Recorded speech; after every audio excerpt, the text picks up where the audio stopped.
Let's talk about starting or restarting a ministry. So I want to share with you some of the questions that we went through in order to start a ministry. First question to be answered before starting a ministry is, why do you want to start this ministry? But you wouldn't believe how many ministries are started without people understanding the why behind that ministry. What need is that ministry meeting?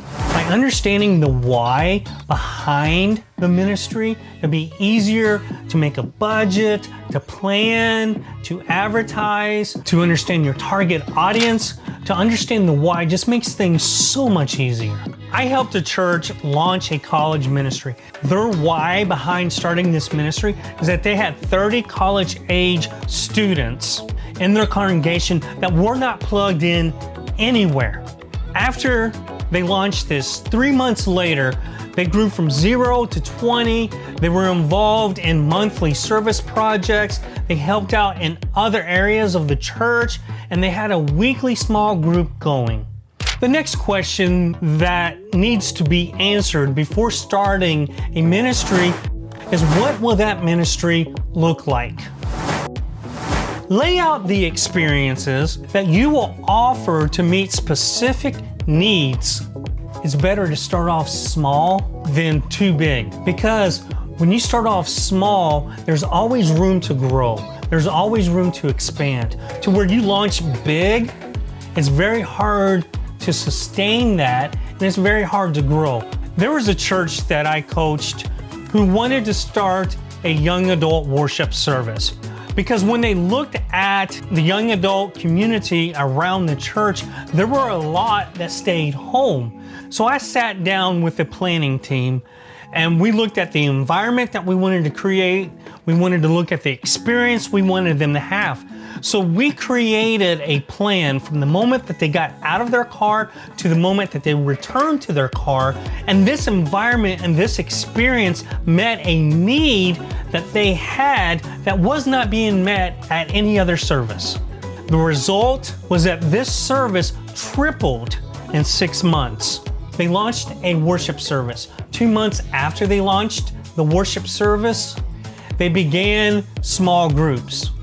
4 months after they launched, they began service projects. 6 months after they launched, they started having special events. And through this step-up process, they were able to triple the number of people that were attending that service. And this may or may not work in your ministry context, but in that church's ministry context, it worked perfectly. So just take the principles and apply it to your ministry context. Before I move on to the next question, if you are interested in learning more questions that you should ask before starting a ministry, I ask you to click the link in my description box down below. That link is to my email. Shoot me an email and I will respond back. The next question to be answered before starting a ministry is, what will ministry success look like?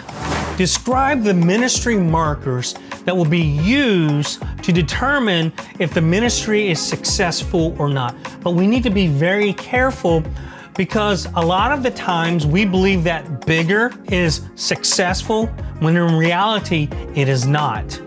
As ministers, we normally measure success by numbers. That's why when we go to a conference or we meet somehow with a bunch of other pastors or ministers, we ask, how many people are you running? How many people are you averaging? How big is that ministry? We're all about numbers, but numbers does not necessarily mean that a ministry is successful, because you can't really measure a person's spiritual growth. There was a church that I was helping set out ministry markers for success, and they realized that spiritual growth was very difficult. Yeah, you can say how many people were in Sunday school, or how many people were in a small group, or how many people were in a discipleship group, but that really did not measure the heart, the spiritual growth of someone. So they used numbers plus this one principle that I'm about to share. If you look at Matthew chapter 22, verses 36 and 39, I believe that could give a really good idea of what a successful ministry looked like. In a nutshell, love God and love others. The next question to be answered before starting a ministry is, how will the ministry be communicated?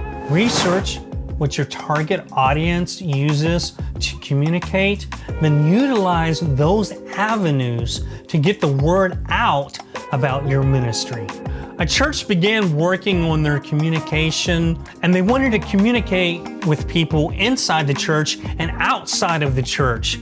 So I helped them lay out a process of how to communicate effectively within and without the church. And we outlined how they were going to market the ministry to the public, how they were going to highlight the ministry to the church, and how they were going to advertise the ministry to the attenders. There are various avenues of communication, like emails, text messages, phone calls, postcards, church apps. So just find the ones that work within your ministry context and use those avenues to get the word out about your ministry. Another question to be answered before starting a ministry: what are your first year goals? Setting goals can be overwhelming at times, especially if you're trying to start a new ministry. But be encouraged, you can do it. One of the tools I like to use with churches is the SMART method. S is for specific, M is for measurable, A is for attainable, R is for relevant, T is for timeline. And if you're not familiar with the SMART method, just Google it and you'll get more information than what you really want. So the idea here is to find a middle ground.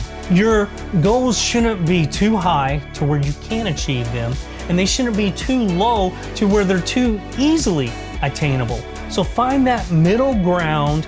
Goals are like rubber bands. You want to stretch them, but don't break them. They create a tension that holds things together. Some examples of some goals that you can have is by December 30th, 2022, we want to have 3 youth small groups on Wednesday night. By January 1st, 2023, we want to start a men's ministry on Monday nights with 10 men. Comment below if you are thinking about starting a new ministry or restarting an existing ministry. My next video will be describing how to create a launch plan that can be used by any church regardless of size and budget. And until then, watch this video right here, how S3 Ministry meets ministry launch needs.